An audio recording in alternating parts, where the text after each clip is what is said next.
This is Waco, in the heart of Texas, just 18 miles from President Bush's ranch. Texas Rangers are on the trail of a wanted fugitive. It's law enforcement in the spirit of the Wild West.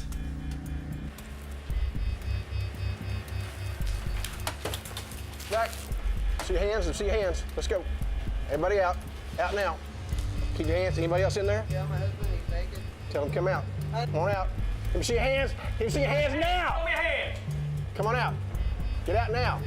Now. Step out. What's your name? Ted Bill. What is it? Ted Bill. George Bush became governor of Texas by promising a return to the cowboy tradition of getting tough on criminals. It worked. Crime in the state was halved, and Bush moved on to the White House. I'd come to Texas to see what we in Britain could learn from Bush's experiment in the Lone Star State.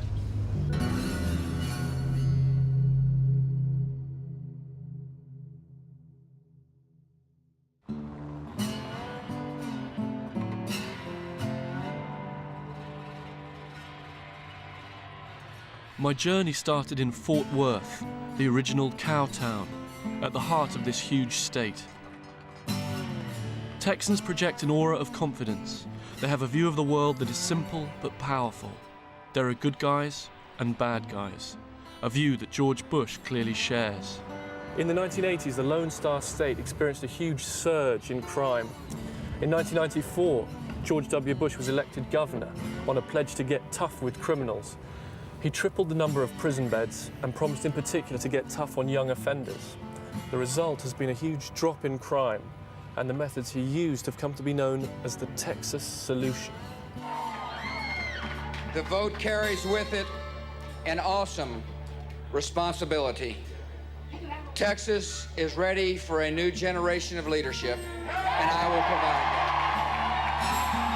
that. Bush told the voters government could only do so much, and he called upon Texans to draw on their frontier spirit and get actively involved in the fight against crime.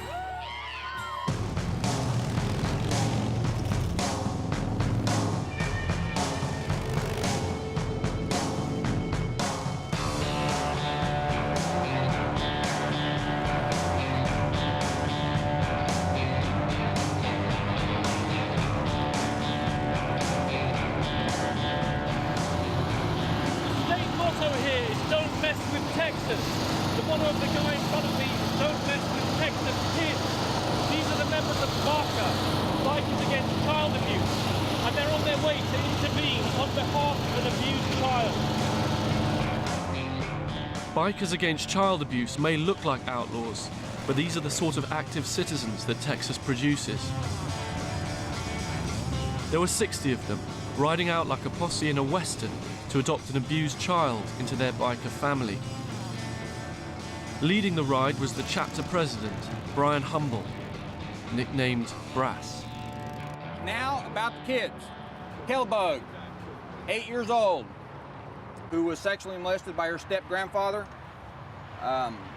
It happened in her home, in her bedroom while he was babysitting. Hot Rod is her 6.5-year-old brother. He's the one that walked in and saw Grandpa doing the deed. What he told the little boy when he walked in the room was, close your eyes until Grandpa's done. Dad has come to grips. He's ready to see his dad go to jail and rot there. After the briefing, we rode into the abused child's neighborhood en masse, a show of support and a powerful warning to the abuser. This is Hot Rod, newest member, Baca. From this day forward, you are a member of our family, we're a member of yours. Hellbug.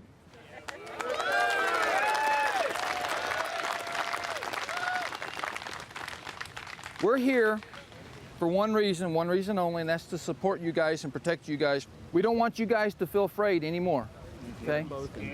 I thought the children might be intimidated, but they were totally won over by their new guardians. Take care, okay? You need anything, you let us know, okay, buddy? All right. What's the motivation for the members of Baca? Why do they get involved in this? A lot of our members were abused as children, and they didn't have the support network that we provide 15, 20, some 30 years ago. Do you think there's something particularly Texan about that? You know, you're heavily involved in something which I think in Britain people would leave to the police or the social services or some... Social services in the state of Texas can only do so much. Would you ever consider using force? We don't condone any violence, but if we have to be the barrier between that child and that perpetrator, and there's nobody else to be there, we will intervene.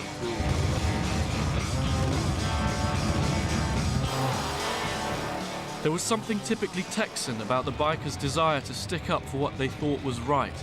These were modern-day cowboys, driving off the bad guys and riding into the sunset with their job done.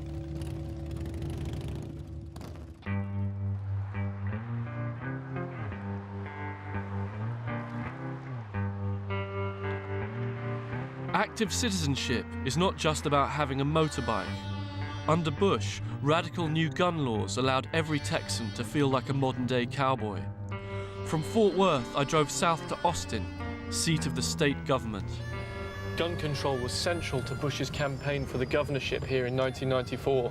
His predecessor, Ann Richards, had said she would veto a bill that would have given Texans the right to carry concealed handguns. Bush said that if elected, he'd sign the bill into law, and he was duly elected. I'm off to meet a woman who, in 1994, was just an ordinary Texan citizen, but who became central to the adoption of the so-called concealed carry law. Susanna Hupp used to be a physiotherapist. One day in 1991, she met her parents for lunch in her favorite diner, and her life changed. We were done eating, and all of a sudden this guy drove his truck through the window. And of course we thought it was an accident. And then we heard gunshots. He literally was just simply going from one person to the next. He had complete control over the situation. He would take aim, pull the trigger. Go to the next person, take aim, pull the trigger. When I realized it, I thought, I've got this guy, I've got him. I reached for my purse on the floor next to me, and I realized that a few months earlier I made what I absolutely consider to be the stupidest decision of my entire life. I was beginning to leave my gun out in my car. But at that point, my father took my attention, and he was saying, I've got to do something, I've got to do something. He's going to kill everybody in here. He got up and ran at the man. But again, the guy had total control of the situation, and he just simply turned and shot my father in the chest. My mother crawled out to where my dad was and was cradling him, and the guy got to her. She looked up at him. He put a gun to her head. She put her head down, and he pulled the trigger. 23 people were killed that day. Susanna believes that if it had been legal to carry her gun, she could have saved her parents' lives. She began campaigning to change the law and became a politician in the process. She remains convinced that the concealed carry law has made Texas a safer state. But the guns that he used to commit the massacre were legally bought? Absolutely. So don't you think that another way of looking at it would be to say if gun control had been strict or if it had been impossible for him to buy them, then he wouldn't have been able to commit the massacre in the first place? I'm sorry. I'm chuckling because that seems, and I don't mean this in a rude way, but that seems such an absurd statement to me. I promise you, if I wake up in the middle of the night and there's someone in my home, I'm not going to turn on the light to see how old they are. I'm not going to say, excuse me, what color are you? Are you of age? Are you just here to take some money for drugs, or are you here to murder my children and rape me? I'm not going to ask any of those questions. I'm going to point and I'm going to pull the trigger. The first time the target's turned to face you, shoot twice. The next time the target's turned to face you, shoot 3 times. Any questions? Fire.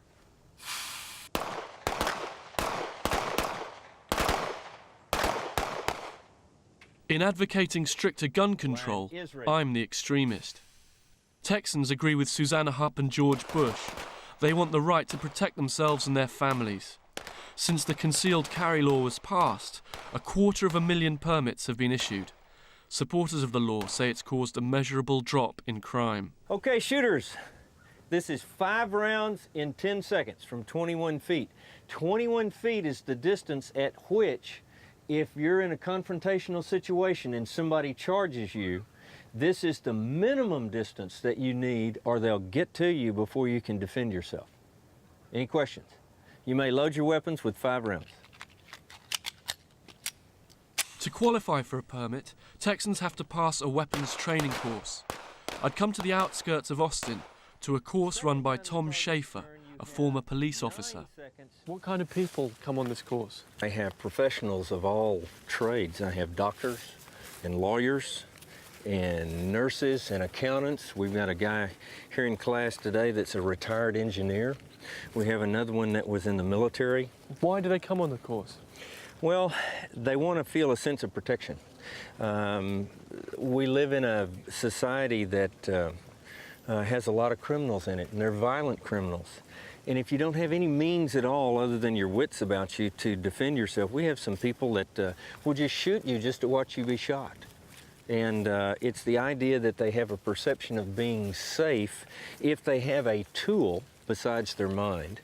Do you think that an armed society is a safer society? I'm convinced of it. From all my years in police work, you know, I never did have an honest citizen pull a gun on me. Why did you want to have the concealed carry permit? Because I want to be able to protect myself. No one else in some instances can do that for me. Not the police, not my husband. There's just a lot of situations that an innocent person can get themselves into where there's a possibility of the need to defend yourself. And I hope that I never have to do it, but I wanted the permit to be able to have the right to protect myself and my family. Say a police officer pulls you over and asks for some form of ID and you hand him that concealed carry permit. What does that tell him about you? Anytime you stop a car, you don't know whether he's a good guy or a bad guy, because what's a bad guy look like? You don't know what a bad guy looks like until he attacks you or does something wrong with you. But when he walks up to the car and you produce that permit, he knows you have to be a good guy. That also implies that you all feel like you're the good guys. You're confident that you're the good guys. Oh, definitely. Definitely. How do you know who the bad guys are? Attitude. Okay, Oscar, you've just pulled up at a traffic light. You've got traffic in front of you. You've got traffic in back of you. And somebody approaches your vehicle. Just handle it, okay?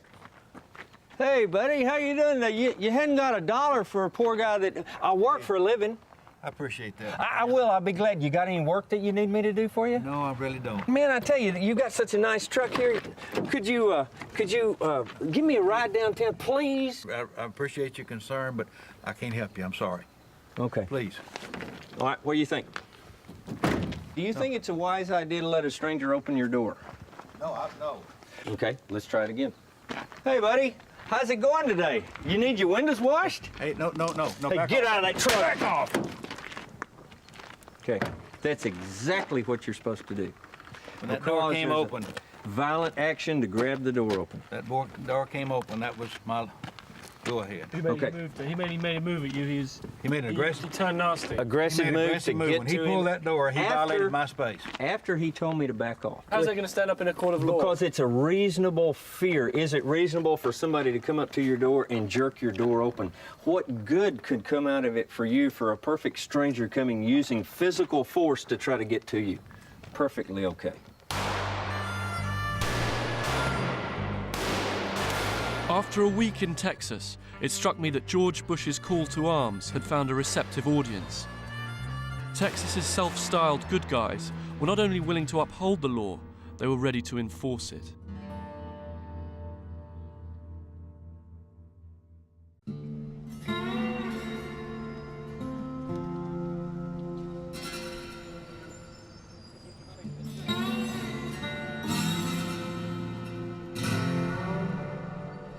From Austin, I drove south to Houston, the fourth largest city in the US. It has a population of 2 million people, and though it's still known as the murder capital of Texas, crime here has fallen dramatically. In the year 2000, there were 280 murders here, which sounds like a lot, until you find out that pre-Bush and the Texas solution, the murder rate was more than double that. In 1991, there were 710 murders here. All rise. The 185th District Court is now in session. The Honorable Susan Brown presiding. Be seated, please. Mr. Lawrence, you're before the court, charged with a motion to adjudicate your guilt for the offense of aggravated assault. How do you plead, sir, to the allegations contained in the motion that you did not report to the Adult Probation Department as you were instructed? True or not true? True. Having nothing further to say, is the order of this court that you be remanded to the custody of the Harris County Sheriff to be transported to the Even with crime supposedly cracked, there are more murders in this city every year than there are in the whole of I England. won't give you credit for any of the time you've been in custody, but I cannot give you credit by law for the time you spent in boot camp. Good luck to you, sir. Thank you, Your Honor. Thank you. I was amazed to learn that support for the death penalty is about the same here as it is in the UK, with roughly 68% in favour. Texan justice reflects the public's wishes much more directly than in Britain. One aspect of that is that even judges and district attorneys are elected. I think it's interesting to people in the UK that you guys are elected. Do you think that makes a difference to the kind of justice that you mete out? Or do you think that in some way you're answerable to the people that elected you? Oh, I certainly think you're answerable to them, because I think that what the wishes of the general public, of the community, should be reflected here. And I think that we get a sense of that in trying cases. You know, we see what juries give to particular people for particular crimes. I'll tell you that in the cases that we try, those 12 people that we put in the jury box they're tough. Sometimes their verdicts are surprisingly strong. How many capital cases have you presided over as a judge? As a judge, 5. And how many of those? So they were seeking the death penalty in all The those state cases? was seeking the death penalty in each of those cases. And what were the verdicts reached? All of those defendants were found guilty, and all of them received the death penalty. And the death penalty being carried out? No.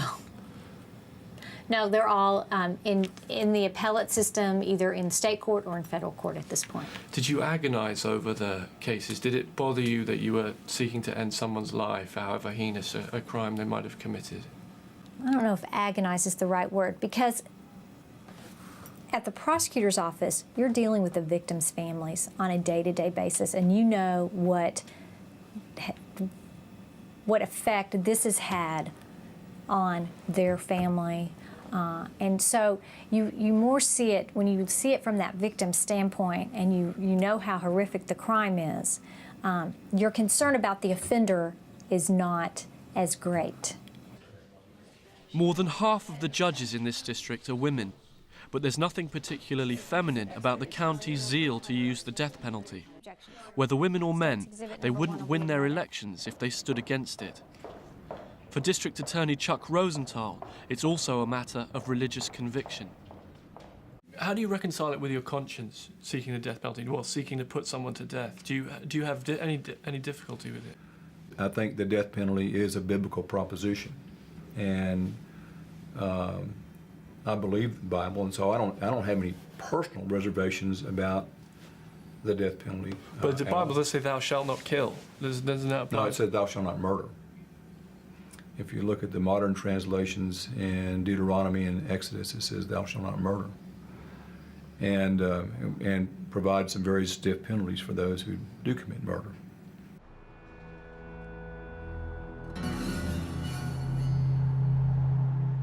Although I'm against the death penalty, I understand its appeal. But I was surprised to find the DA of Harris County using the Bible to justify it. And though I'm not religious, my Bible definitely still says, "Thou shalt not kill." But as it turned out, Texans don't see a contradiction between punishment and forgiveness. In fact, I was about to meet some who were in favor of both. I'd heard about a victim support group in Houston called Bridges to Life, most of whom were pro the death penalty, but who also feel that forgiving the murderer is part of the healing process. I just wondered if you could go around the room and briefly say what your experience of violent crime has been. Well, my sister was murdered in 1993, and there was 2 killers, and both killers were apprehended and both received capital punishment, death penalty sentences.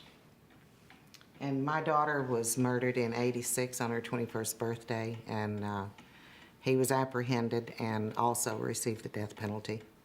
And my daughter was murdered in 1986, and he received the death penalty and was executed.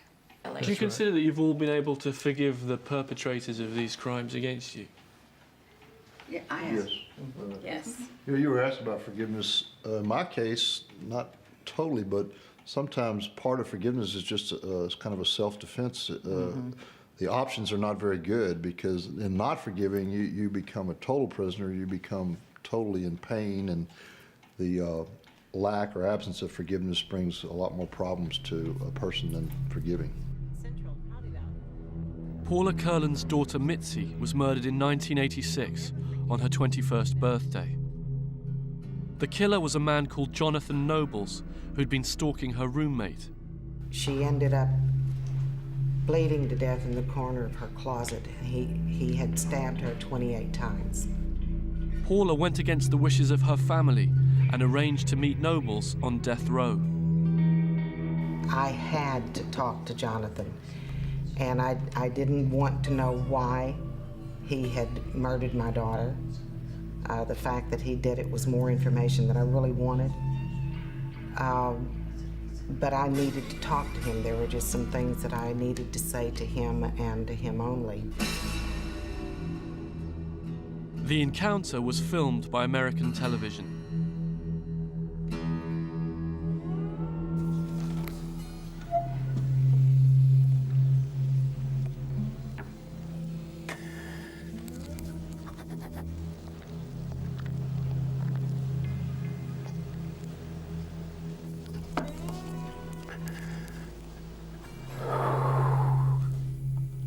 Pretty hard, isn't it?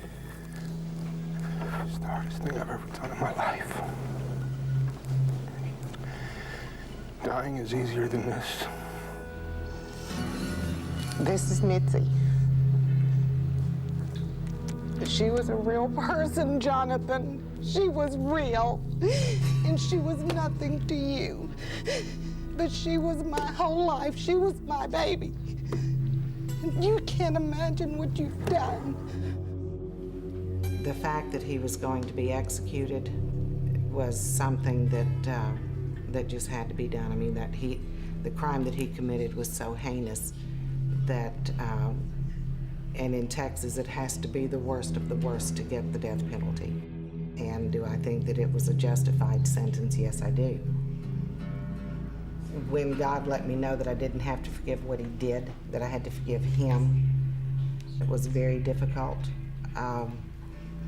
And I still fought the fact that I had to do it, but being a Christian, it's something that you have to do.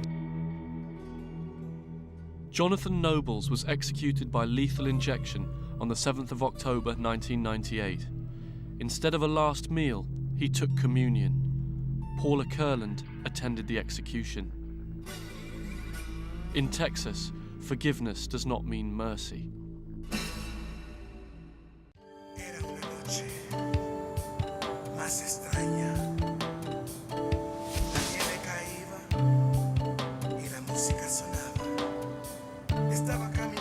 Well, it is high time to holler down the pipe chase and rattle them bars. We're going to do a prison show for you right here on KPFT. It is Friday night out, and Ray Hill and the gang is here.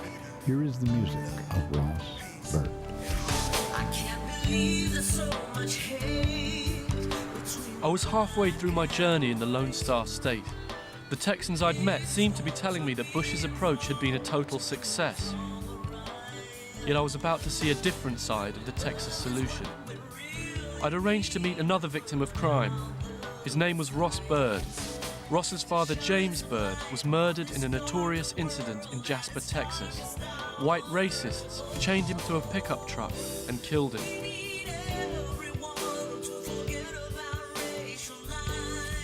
Ross and I had been invited to a debate about justice on talk radio, hosted by an ex-convict and a Houston defense attorney.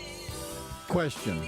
We have 2.1 million people locked up in a nation the size of the United States. Is that too many? It's not too many if you consider that in Texas, that's probably one of the reasons for the reduction in crime on the streets. We've locked them up. Marcel, what do you think about from the other side of the pond? What I've seen so far is that it seems the state, there's no shortage of political will to get tough on crime and hand out long sentences and the death penalty. I was also struck by something Ross said earlier, which is that there are more black people locked up in Texas than there are in schools. Mm-hmm. And that seems an astonishing statistic to me. they're the ones that are committing the crimes. We don't lock up people for not committing crimes. The black community just has to get it, the culture has to get to where they're a no-nonsense culture. They're not going to tolerate it. But this business that we're racist, we're locking up black people, that's not true. Every black citizen in Texas knows that history, do they? We is the only race that haven't got reparations. You know, people want to forget that we built this country. I think black people ought to be very grateful that they're in this country and that they have these the opportunities that are available, and all you got to do is access it. Have done, this country has responded more to the black people than we can. The discussion degenerated from there, but it touched on some raw issues, a reminder of the deep divisions in Texan society. For whatever reason, the minority blacks and Hispanics make up the majority of the prison population. I followed Ross across town to a church in a Houston suburb. It was an anti-death penalty meeting. There wasn't much of a turnout. In Texas, executions are often better attended than this. Ross opposes the execution of his father's murderers. He's also been brought up on the Bible, but his was the old translation, which still says, "Thou shalt not kill." This all began off a conscious mind decision. You know, my manager, Ricky Jason, he was asking me, are you going to go to the execution? And around about that time, I was thinking, no, I don't want no part of it. You know, that's not going to really help me any way, form, or fashion. People would understand, I think, if you said, you know, not only do I want them dead, I want to see them dead in as horrible a way as they put my father to death. That right there only keep the hate going. It's been going on for all the years. It would just, I would be the poster boy for the death penalty, you know, and that's not how my life's gonna go.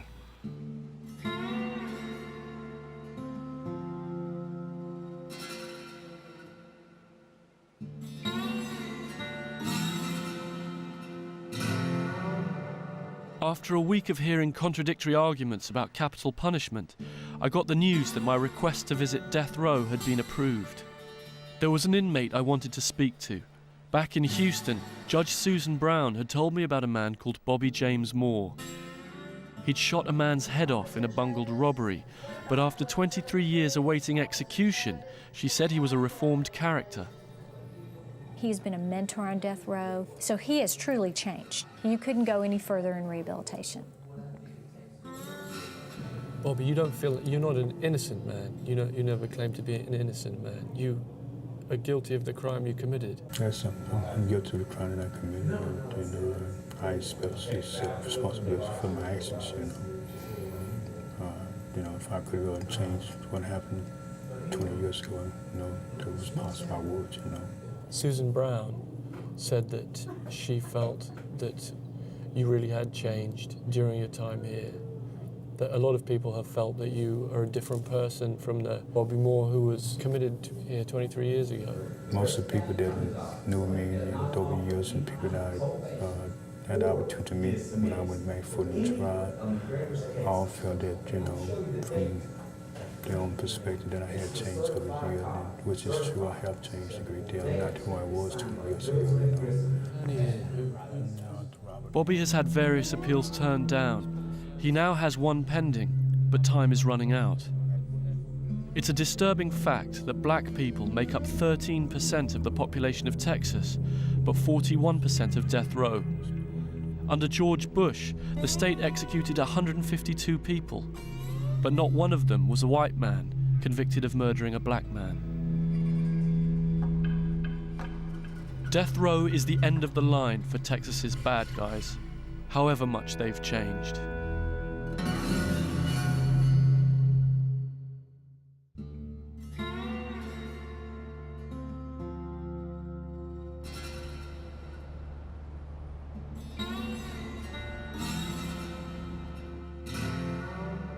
But in George Bush's Texas solution, there is a way to turn bad guys into good guys. Those who are people of faith, they are blessed, they are made happy, they are favored by God with the faithful Abraham. Listen to these words again. It's a scripture foreseeing that God would justify you because of your faith, proclaimed the good news to Abraham in this promise, saying, in you shall all the nations of the earth be blessed. So the man in here who begins to trust in God alone, his life is going to be blessed, made happy, and favored by God, the way it was with Abraham. This is Bush's biggest innovation, a by now familiar Texan combination of God and punishment, America's first religious prison, and regarded as a model for what the president calls faith-based initiatives. By each one of us taking your word and trusting you with it. The Vance unit opened in 1997. It houses almost 300 inmates who apply to join when they're within 18 to 36 months of the end of their sentences. They lose privileges when they come here, and they don't get released any quicker, but they receive intensive Bible study and support when they're released. Statistics suggest that the program has cut the rate of reoffending. I wondered if it was real, or the convenient conversions that critics call jailhouse religion. Salvador Delgado used to be a gang member and drug dealer. He came to the Vance unit while serving time for his 5th offence, assaulting a police officer. He told me the unit is run like a college. Between 30 and 40 inmates enter the program in each intake and live and study together. He told me about life before he found Jesus. This is my home here. It's small, isn't it? Yes, this is the living quarters. This is rather the largest bunk in this place. Is it? How did you get that? Well, just Jesus, I guess. You just gave me the biggest. You know, but what were you like? A monster. You were a monster. I was a monster. I got a case right now for running over a police with a vehicle. What do you mean? That? When did you do that? You did that? Yes, this crime that I'm on now. Is that what you did? You ran the guy? Assault. He stopped in front and had a pistol on me and told me get out, and I didn't stop. So what changed you? In there. What changed me was Jesus. But what about people who say what you got is jailhouse religion? Jailhouse religion, I don't know, but I know one thing: statistics will prove different. Find me in 5 years from now, and if you see me somewhere in London on the streets preaching the gospel, you sit there and you wave at me in England. All right, that's a good challenge. You sit there and you shake my hand and you say, I see that it wasn't jailhouse.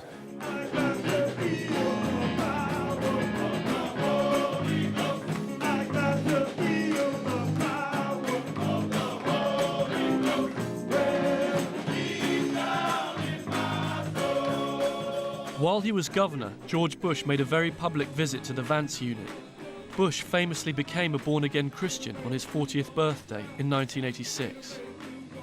This is one of his pet innovations. It's mold-breaking. Not only does it involve a charity providing a government service, but it also runs against America's traditional separation of church and state. The program director is Philip Dortridge. Is it real, or is it jailhouse religion that they're getting here? Well, I think you've seen today, and I think that's one of the greatest things about you coming out here is you could feel it. And I think that's something every day that I can feel, I can see, and we can touch. I really don't think in jailhouse religion you can do that. He's very popular with the president. He's very proud of this program, isn't he?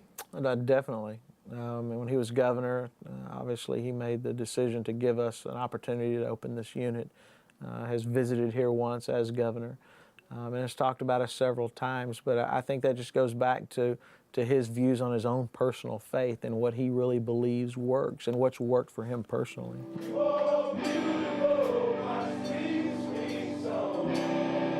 I will sing again.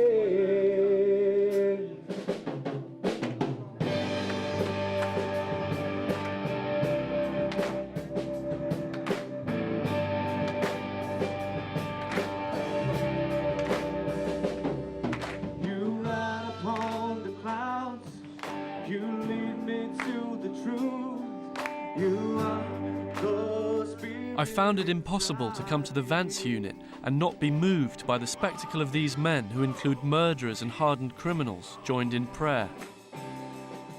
But there was something profoundly weird about it too. The president sees the Vance unit as a model for the rest of the country. In Bush's New America, the government-approved method for rehabilitating adult criminals turns out to be the president's idea of salvation.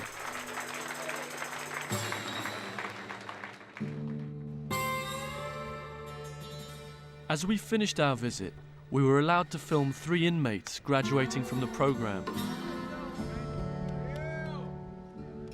Armed with their Bibles and their new faith, they were off to rejoin society. Born-again good guys.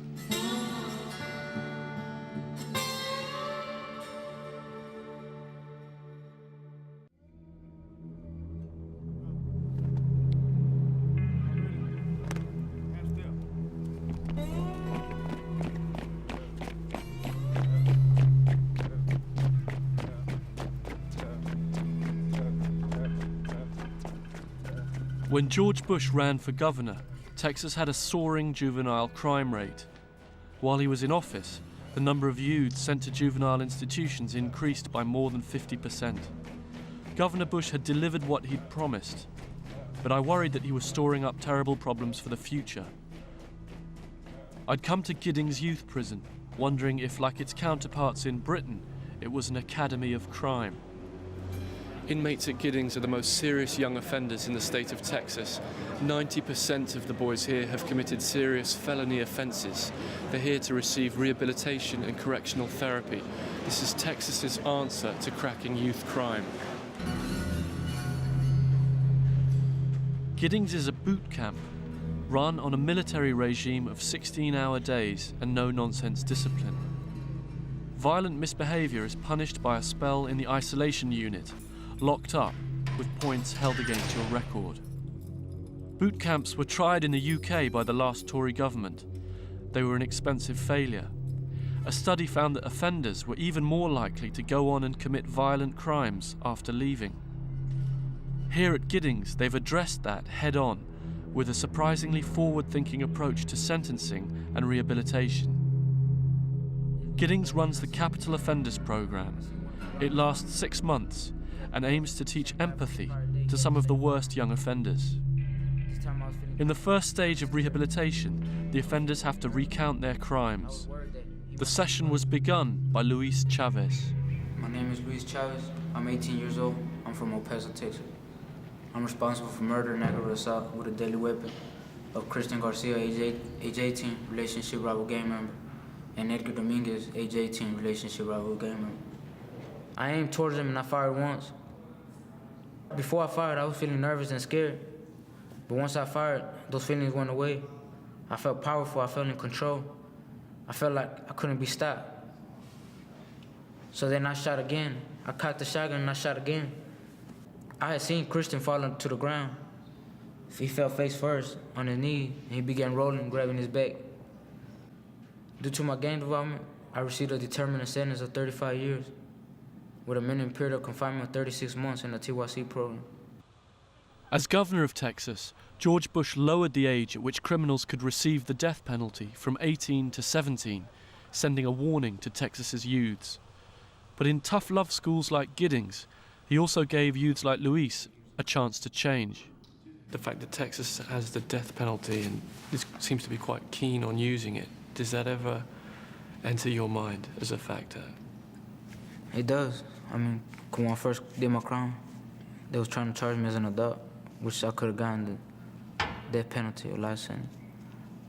But I got a second chance, and I still think about it. I still see how I was rewarded a second chance to see if I would change or not. Are you sincere about what you're doing here? Does it come from the heart? Yes, sir. First, I came in here thinking, man, I'm just gonna do my 3 years. I didn't know about going through a group or anything about it, so I thought I'm just gonna do my 3 years and get out, go back to what I was doing. Yeah, I still have internal struggles with my gang-related values. Cause I still have ex-gang members out there that talk to my sister and tell her that they're waiting on me to get out and they would like to associate with me still. But I still struggle within myself to committing myself to changing.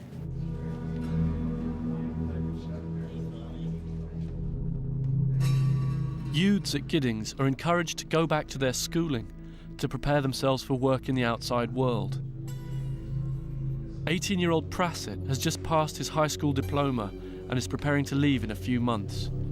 Prassett was a member of the Asian Pride gang from Amarillo and was involved in the ambush of a rival gang member.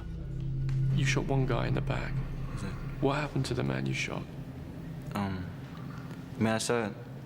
Right now, he's paralyzed from the waist down after being shot like 14 times in the back. And you shot him 14 times in the back with a Tech-9? Yes, sir. And right now, he's paralyzed and still going through a lot of pain and stuff. And I understand, too, how other people feel. And, like, I'm saying, since I'm already committed a crime and they would like to see me stay in here. And I understand from that. But I am putting my effort and everything to change because that's what I want deep down inside my heart. That's what I want to do is change. It's not for myself, but for my victim, I'm saying. Prassett and Luis seem determined to make good. Program coordinator Dr. Ann Kelly believes that they can genuinely turn their lives around. I think that there are many young people here that are sincere, and I think there's some that are hardened and won't change. I think over the long haul, I think most of them start off deciding that they're just going to talk the talk and try to get away with it, and I think as the time goes by, they learn that, Luis may learn to talk the talk to get out of here in 3 years. However, he has to survive another 33 years on parole. And he knows that. And so there comes a point in their lives where they know if I don't really make a change and I'm just talking the talk, I'll never make it out there in the streets. Only 11% of the youths who complete Giddings Capital Offenders Program are reincarcerated for violent offences. With 30 years of prison hanging over their heads if they violate the terms of their parole, these young men know they've been given one last chance. It seems a simple way of keeping them on the straight and narrow. Giddings suggested an almost liberal approach to the possible problems of having such a large prison population. This feeling was reinforced by a visit to an all-female unit just 3 hours away, another surprisingly progressive part of the Texas solution. Hi there, how are you doing? Hello. I'm Marcel. I'm Monique Williams. Monique, nice to meet you. I'm Shatina. Shatina, nice to meet you too. Well, do you guys want to take me on a tour? Sure. I'll show you my room. This is where that's we nice. stay. This is a nice room. Because I've been at Giddings, I've seen the rooms that this is a little bit better than that. Your child was born while you were in Victoria. In Victoria, which is a prison essentially. Yes. So you didn't have a mom or anything to show you your parenting skills. No, sir. This is called Wings, Women in Need of Greater Strength. Bush thought educating these girls in motherhood could turn them into responsible citizens and rejected the arguments of Republicans who called for the compulsory adoption of the children of criminals. Drugs and violence were part of the fabric of these women's lives. Even so, I was taken aback by what Shatina had done. I got into an argument with the girl at school, and it happened like 2 years ago and led on to another year. And in 2002, we got into an argument again, and I had my box cutter on me and I carved my name on her face. You had your what on you? Box cutter. You had a box cutter on you and you carved your name on her face? Yes. Was it a gang thing or was it just a beef that you two had between yourselves? It was beef that we had. Right, okay. Monique and Shatina told me the system at Wings had encouraged them to change by giving them a chance to be united with their children.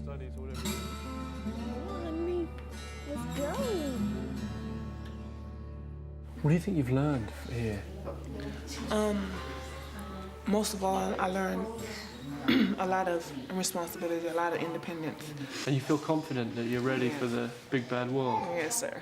This is my second time going to independent living. The first time I messed up. Now I'm going back again and trying to do it different. What's the difference between this time and the time you messed up? The first time, because I was still into drugs, it's all about my son. It's not about me. I'm not the only person living my life no more. I have to live my life for my son.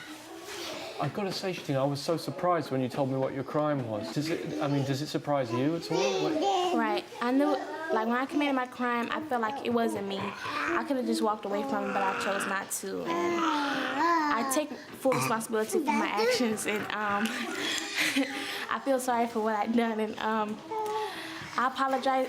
I want to apologize to her, but I'm scared too. I'm scared like she's going to hold that grudge forever. What are you going to do when you get out? What will be the plan? I'm going to go find a job at like a McDonald's, or I might just stay in school, attending Hastings and A-Leap School District. Is that going to be a different school from the one you were in before? Right. Okay. Thank you, young man. Shatina would be graduating in a week. In a way, getting through Wings was the easy part. Working and raising a child in the rough neighborhood she'd come from would be much harder. I worried that this might not be her son Devontae's last experience of the Texas solution. It's estimated that 1 out of every 10 American boys born in 2001 will go to jail in their lifetime. But for black male children, the figure is closer to 1 in 3.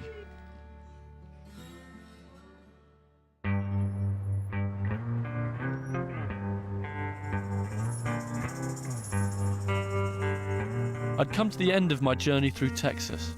We spent our last night in Houston. It was the mayoral elections. The contest was too close to call. At the Doubletree Hotel, Democrat Bill White was rallying his supporters.